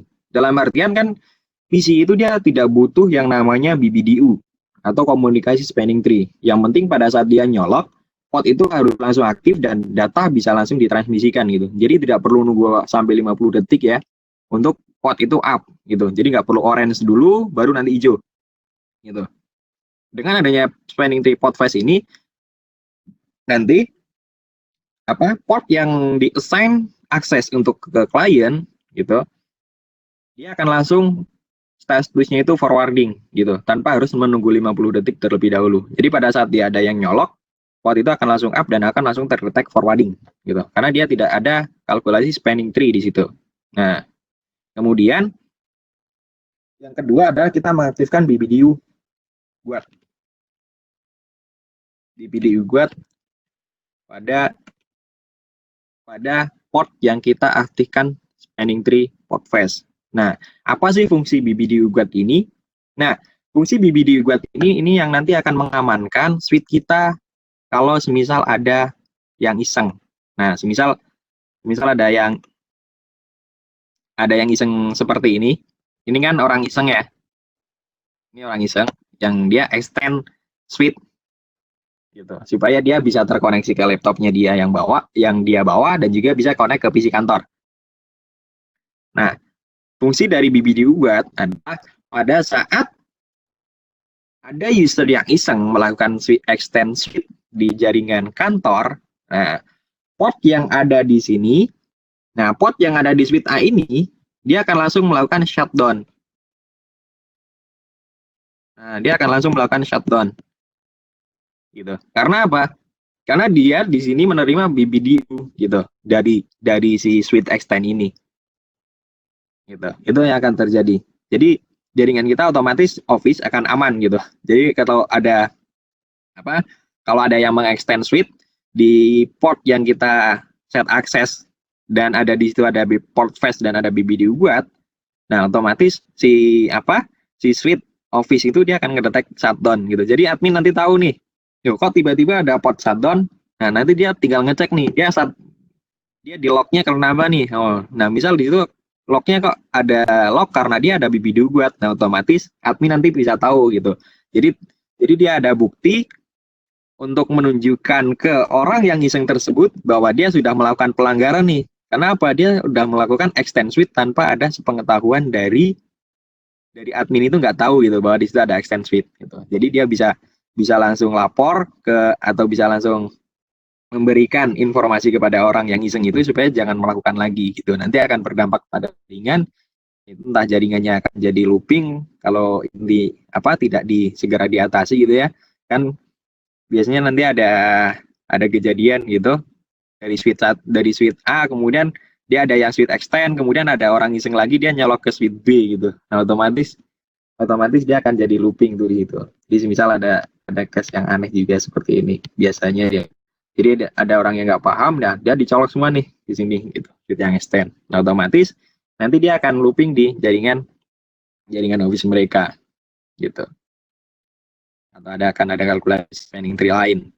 Nah, untuk mengatasi kasus seperti ini, nah semua port yang akses atau yang mengarah ke klien pasti di situ ada yang namanya spanning tree port fast supaya dia tidak melakukan kalkulasi spanning tree dan supaya portnya itu langsung forwarding statusnya.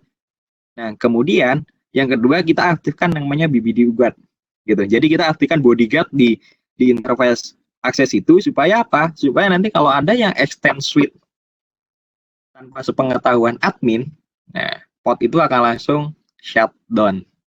Nah, itu salah satu fitur yang bisa digunakan di spanning tree gitu. Jadi bisa disebutnya spanning tree tool ya atau spanning tree feature. Nah, salah satu yang bisa dipakai kalau kita menggunakan yang digunakan di access port yaitu spanning tree port fast dan juga spanning tree BBDU buat. Oke. Berarti pemakaian spanning tree ini sangat bermanfaat banget ya Mas Rifki ya? Ya, dia akan sangat bermanfaat ketika kita tahu konsepnya dulu spanning tree ini gimana sih gitu. Jadi akan sangat bermanfaat gitu. Salah satunya ya untuk mengatasi kasus seperti seorang orang iseng yang tidak tahu bahwa dia akan melakukan hal seperti ini gitu. Masalahnya yang ada spanning tree malah jadi spaneng, Pak. Jadi sepaneng karena kita tidak tahu konsep dasarnya sehingga membuat jaringan kita looping. Mungkin seperti itu yang membuat kita sepaneng gitu. Oh, selain looping bisa jadi dia nggak tahu mana yang diblok. Trafficnya menjadi suboptimal routing kan? Ya, betul. Lagi ya kan? Malah jadi jauh. Nah, yang diblok ke arah kita jadi ya udah. Hancur udah kalau seperti itu jaringan. Jadi kita harus tahu juga gitu fiturnya gitu kan. Ini baru dua fitur ya yang mungkin nanti akan ada next lagi untuk bahas fitur-fitur yang lain kayak Blink Fast, kemudian Backbone Fast, kemudian BBDU filter. Apa sih BBDU filter itu? Gitu. Kayak BBDU filter itu nanti ya istilahnya dia diciptakan tapi nggak berguna gitu. Nah, kenapa dia nggak berguna? Nah, nanti kita bisa bahas di next webinar ya. Gitu. Ya, dibilang kalau BBDU filter itu mau apa sih ya? Dibilang nggak dipakai ya emang nggak dipakai di production. Tapi dibilang dipakai ya dipakai juga buat pembuktian. Ya dia ada di dua alam lah di tengah-tengah ya. Iya, soalnya kalau semisal kita pasang port fast kemudian pasang BBDU guard, nah di situ kita pasang BBDU filter juga. Nah BBDU guard kita nggak guna tuh. Ya jadi malah nggak tahu ya malah jadi nggak jalan ya. Ya BBDU kita nggak guna otomatis ya percuma kita pasang BBDU guard gitu. Karena apa? BBDU guard itu dia tidak akan menerima yang namanya pesan BBDU. Dalam artian ketika dia menerima pesan BBDU, port itu akan langsung di shutdown. Tapi karena di situ ada semisal kita pasang BBDU filter juga, nah Di situ BBD guard akan menolak, tapi BBDU filter yang akan menerima gitu. Jadi dia kayak sebagai apa ya? Malah mendukung kalau di situ ada, misal kita ada orang lain yang mau extend suite tanpa sepengetahuan admin gitu. Nah, itu yang kita harus tahu tuh fungsi-fungsi toolsnya gitu. Jadi jangan karena untuk security jadi semua dipasang nih, ada Spanity Podfast, kemudian BBD guard dan di situ tambah lagi BBD filter gitu. Nah, itu akan jadi pengacau nanti. Jadi ya kita tetap harus apa istilahnya tahu dulu ya fitur-fitur yang bisa kita pakai gitu. Nah, kalau di production untuk yang ke arah user biasanya yang dipakai ya dua ini, yaitu Podfast dan juga BBD guard. Oke, Nah, itu juga harus dicek juga tuh apa secara dari sisi productionnya tepatnya mana, karena waktu itu sempat ada kejadian di suatu bank multinational company itu ketat banget, dia masang BPDU ya kan, dia mau ngetes nih jalan apa enggak nih, padahal cuma ngetes doang jalan apa enggak, tapi pengetesan ini di productionnya itu dipasang BPDU guard. Nah, untuk ngakal ini gimana nih BPDU guardnya, karena pas begitu nyolok BPDU dikirim kan mati kan pasti kan. Nah, kita nggak mau portnya mati. Nah, caranya agar portnya nggak mati, agar kita nyalain itu akal-akalan tuh, mainin BBD filter, ya kan? Cuma buat ngakalin. Nah, begitu pakai BBD filter, aman, portnya jadinya nggak mati, ya kan? Jadi bisa lakukan pengetesan, ya kan? Sedikit cheating juga sih itu. Oke. Ya, tapi kita makanya kita harus tepat ya, jangan sampai ada siapa hidangan siap saji semua, enak-enak semua, dihajar semua, tapi ternyata nggak bagus buat kesehatan kita, ya kan? Nah, betul. Nah, ya keamanannya juga harus dicek juga, mana yang cocok buat kita nih, ya kan, hidangan mana yang enak nih, semua kan bisa dipakai tuh, BD fitur, BD guard, ya kan, port fast, ya kan, semua bisa dipakai, tapi mana yang cocok buat kita gitu kan, nggak semuanya. Oke, lanjut. Oke, untuk spanning tree sama pod security itu bisa digabung, Pak. Jadi kita bisa combine ya dua itu. Tapi yang untuk ke akses saja ya. Kalau soalnya kalau port security itu dikhususkan untuk yang port ke arah end user ya, baik itu IP phone ataupun PC atau laptop gitu. Jadi dia tidak untuk yang mengarah ke trunking gitu. Itu kalau untuk port security. Jadi kita bisa combine untuk keamanan yang ke arah user, kita bisa pakai spanning tree Podfast, BBD guard dan ditambah dengan pod security. Itu masih aman. Nah, kalau semisal di situ kalau di situ ada switch ke hub, kemudian dia ada key and device ya. Nah, kalau ada kayak seperti itu nanti yang bermain bukan spanning tree, karena hub kan kita tahu sendiri dia tidak ada yang namanya VLAN ya, atau dia tidak ada namanya BDU. Nah, komunikasi spanning tree sendiri di switch itu kan dia menggunakan BBDU, Bridge Protocol Data Unit. Jadi dia yang digunakan untuk mengkalkulasikan, untuk bernegosiate. Nah, dia ada di namanya BBDU. Gitu. Kalau semisal case-nya ada hub, kemudian dia di extend-nya menggunakan hub atau switch unmanaged. Nah, di situ kita bisa akalinya yaitu menggunakan pod security. Gitu. Nah, pod security di situ kita daftarkan ya emang benar-benar valid aja gitu. Kalau semisal nanti ada yang nggak valid, ya udah dia akan otomatis nggak akan bisa connect ke jaringan kantor gitu. Nah, untuk mengatasi seperti itu, pastikan di situ kita langsung define MAC address yang mau di-allow. Gitu. Jadi jangan ada space kosong untuk MAC address lain. Dalam artian kita harus langsung add total MAC address. Jadi di pod security itu dalam satu pod itu kan kita bisa mendaftarkan lebih dari satu MAC address. Gitu. Nah, semisal di situ kita mau meng-allow 5 MAC address dalam pod tersebut. Nah, di situ kita langsung define 5 address yang mau kita daftarkan. Gitu. Dalam artian kita nggak boleh ada space kosong di situ. Misal di situ kita mau daftarkan 5 MAC address, tapi di situ kita baru dapat 3 yang mau didaftarkan. Dalam artian kan di situ masih ada 2 space yang kosong ya.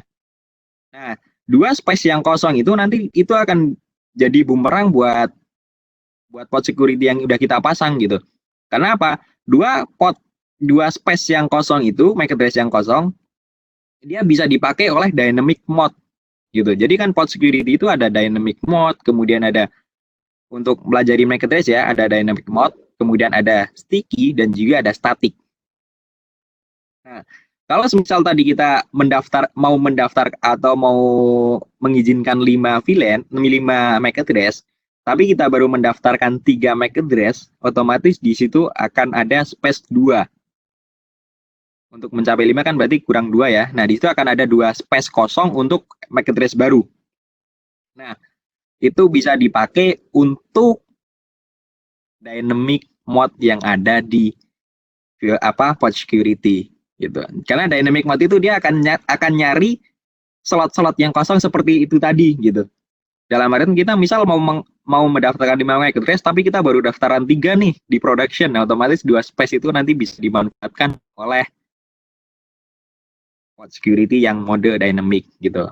Sedangkan mode dynamic itu kan dia by default ya. Dalam artian dia akan mempelajari MAC address, dia akan memasukkan MAC address itu ke dalam port security MAC table, tapi dia tidak akan disimpan gitu. Dalam artian ketika port itu dimatikan, di shutdown, di no shutdown, atau di switch itu di restart, nanti MAC address itu dia akan berubah menyesuaikan device yang terkonek gitu. Jadi tidak mempelajari MAC address yang terkoneksi di awal. Gitu.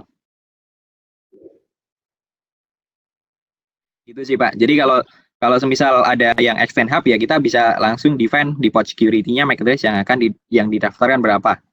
Dan ketika kita misal mau mendaftarkan 5 MAC address, nah langsung daftarkan 5 MAC address yang mau didaftarkan. Jangan sampai ada space kosong tersisa di situ. Kalau ada space kosong, otomatis bisa dimanfaatkan oleh dynamic mode untuk mempelajari MAC address yang lewat. Gitu. Itu yang akan terjadi kalau kita misal tidak menggunakan tidak langsung mendaftarkan keseluruhan MAC address yang akan kita daftarkan ya. Oke. Terima kasih, berarti aman ya, udah kejawab ya pertanyaan-pertanyaan dari peserta ya. Oke, masih ada lagi pertanyaan? Tadi kita udah bahas masalah spanning tree ya. Oke. Ini ada usulan nih dari Pak Triono yang lumayan bagus juga sih. Betul. Oke, nanti kita coba usahakan untuk buat summarize-nya ya Pak. Tapi untuk video nanti kita lagi proses editing untuk kita upload juga. Nah, untuk summarize mungkin nanti kita coba discuss dulu dengan tim untuk membuat resume ya istilahnya ya Pak. Oke, siap. Nanti kita coba discuss untuk membuat resume materi dan juga lab setiap webinar. Oke. Oke. Siap. Aja sih dari saya. Saya silakan lagi ke Pak Moderator ya, Pak Danu. Silakan, Pak. Itu Pak Triano udah dijawab ya yang nanya manage CCP sama port security ya? Sudah, Pak. Bisa digabungin ya? Iya, betul. Oke, jadi tetap harus nyari-nyari dulu ya. Karena itu jatuhnya ke extend fitur dari STP itu sendiri ya. Iya. Jatuhnya udah masalah security. Tahu dulu ini orang yang extend pinter IT nggak nih? Kalau yang extend orang pinter pasti kan dia akan kalau beli hub ya ada kurang lah, mungkin bawa suite manageable yang 8 port kan ada. Kalau semisal kita udah tahu nih kalau semisal yang extend mau pakai suite nih berarti kita menanganinya pakai spanning tree, portfolios sama BWD Guard. Tapi kalau semisal yang mau extend ini pakai hub ya udah kita berarti ngakalinya di situ harus ada port security nih gitu. Jadi kita udah kalau misalnya suite unmanaged nggak ada BPDU-nya ya, percuma ya. Iya betul. Kalau nggak ada BPDU kan percuma kita pasang spanning tree gitu kan. Nah, iya. Kalau kasus hub seperti itu ya kita bisa pasang menggunakan port security. Jadi kita bisa combine gitu. Tapi ya ribet lagi itu Pak. Maksudnya kalau nggak mau ribet ya nanti bisa kontak kita lah Pak. Oh, boleh. Oke. Best network consulting Pak ya. Ya, siap. Ya, bisa kirim email ke kita ya. Oke, terima kasih Mas Rifki untuk materinya, tambahannya. Sama-sama, Pak. Oke, nanti kita akan infoin materi sehabis ini buat besok ya. Buat besok materinya juga nggak kalah seru, karena besok materinya tentang VLAN fundamental. Meskipun tentang VLAN fundamental nanti akan dijelasin nih, ya kan, best practice penggunaan VLAN itu apa aja. Jadi kita nggak hanya melulu tentang tadi masalah port security, yang masalah. Tapi kalau misalnya kita VLAN-nya sendiri kita nggak tahu ya, ya kita nggak tahu juga gitu ya kan tentang basic VLAN itu sendiri, cara penggunaannya, best practice-nya seperti apa gitu.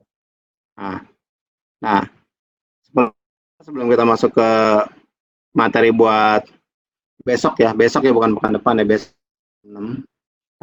Nah, itu perkenalkan diri dulu. Nah, kita dari Bestpat Network, ya kan, dimana Bestpat Network ini adalah dari IT Network and Consulting. Nah, ini kita ke Bestpat Network ini, ya, kita berada di Tangerang, Karawaci. Dan layanan kita adalah terdiri dari Network Planning and Design, dimana di sini kita membuat awal jaringan itu seperti apa sih, nanti diintegrasi ke server, ya kan, menggunakan cabling apa, fiber optiknya apa, atau menggunakan wireless. Nah, ini nanti akan didesain nih, didesain secara awal itu apa aja. Terus nanti nyoloknya kita menggunakan apa, VMware kah, ya kan, virtualization kah, atau apa, nanti kita bisa melakukan desain di sini. Nah, nanti network implementation adalah ini udah ada datanya, apa yang mau dipasang, udah ada perangkatnya, apa yang mau dicolok, apa yang mau di setup, ya kan. Nah, nanti kita bisa melakukan hal seperti itu. Nah, network monitoring adalah nanti kita bisa memantau ya, atau analisa jaringan secara terus-menerus 24 jam. Kira-kira itu nanti adanya apa aja di dalam itu. Ya. Nah, network maintenance adalah kita akan menjaga jaringan langsung on-site 24 jam di tempat tersebut, ya, untuk memantau operasional yang ada di sana, karena biasanya perusahaan itu kan dia core bisnisnya bukan di jaringan. Jaringan itu hanya sebagai support. Tapi meskipun sebagai support, kalau misalnya jaringan itu terjadi masalah, maka akan membuat perusahaan itu menjadi bermasalah juga, masalah produksinya. Itulah kenapa diperlukan jaringan juga. Malah sekarang udah ada perusahaan yang menjadikan IT itu sebagai enabler. Ya, di mana IT itu bisa dibilang sangat penting, sampai ada perusahaan yang tanpa IT itu malah jadi nggak gerak, padahal perusahaan itu bukan di IT. Ya, tapi mereka sekarang sangat depend sendiri, sangat depend, ya kan, dependensi terhadap jaringan itu sangat tinggi. Jadi benar-benar harus dijaga, ya, sampai dia selalu update informasi yang ada di jaringan itu apa aja sih yang cocok buat di perusahaan dia apa aja. Selain itu kita juga ada in-house training. Nah, in-house trainingnya untuk menyamakan ilmu-ilmu yang ada di karyawan itu sendiri. Nah, jadi nggak ada gap nih. Jadi kalau misalnya ada gap, yang ada jadinya one man show. Nah, jadi dengan adanya in-house training ini sangat dibutuhkan oleh perusahaan agar bisa menyamakan atau bisa mengupdate ilmu-ilmu yang terbaru itu apa aja. Seperti kayak sekarang ada SDN, ya kan, ada SD-WAN, ya kan, ada segmen routing, ya. Karena sebelumnya itu kita masih berkutat dengan namanya konvensional network, ya, dengan tradisional network, ya. Nah, MPLS, ya, dengan OSP, VGRP, ternyata di antara itu semua kita bisa menggunakan itu semua, ada overlay-nya, underlay-nya itu apa. Nah, nanti bisa masuk ke in-house training. Nah, network assessment ini berlaku kalau misalnya kita menggunakan, ada perusahaan dia ingin melakukan implementasi baru, ya kan, tapi dia mau lihat nih jaringan kita kuat apa enggak. Jangan sampai nanti pasang aplikasi baru tapi jaringan yang enggak dilihat, tapi ternyata trafficnya di boom, ya kan, ada terjadi boom. Nah, itu kita harus lihat dulu, harus melakukan assessment, cocoknya seperti apa, perangkat yang digunakan cocoknya apa, topologi yang digunakan apa, ya. Terus untuk memudahkan IT sendiri, yaitu harusnya menggunakan apa, ya. Jangan sampai nanti kita udah bagus-bagus modern tapi IT-nya belum bisa ngikutin. Nah, itu nanti lebih baik juga ada in-house training juga, dan itu kita melakukan assessment dulu, seperti apa sih baiknya ke depannya. Nah, ini kita juga bisa melihat dari IT Network Consulting, di mana IT Network Consulting ini dibutuhkan juga pada saat IT itu apa sih, jaringan itu apa sih, ya kan, kita ke depannya mau seperti apa sih, atau nanti ada pertanyaan, kita nggak ngerti nih untuk bagian yang ini nih, ya kan, atau kok dari APC kita bermasalah ya kan. Nah, kita bisa melakukan consult berdasarkan case-case aja. Nah, kita juga ada dari klien-klien kita. Nah, berikutnya klien kita yang pernah merasakan sentuhan kita, pernah merasakan belayan. Ya, kalau misalnya masih ada membutuhkan dari BPN silakan. Dan banyak juga yang pernah merasakan solusi-solusi dari kita.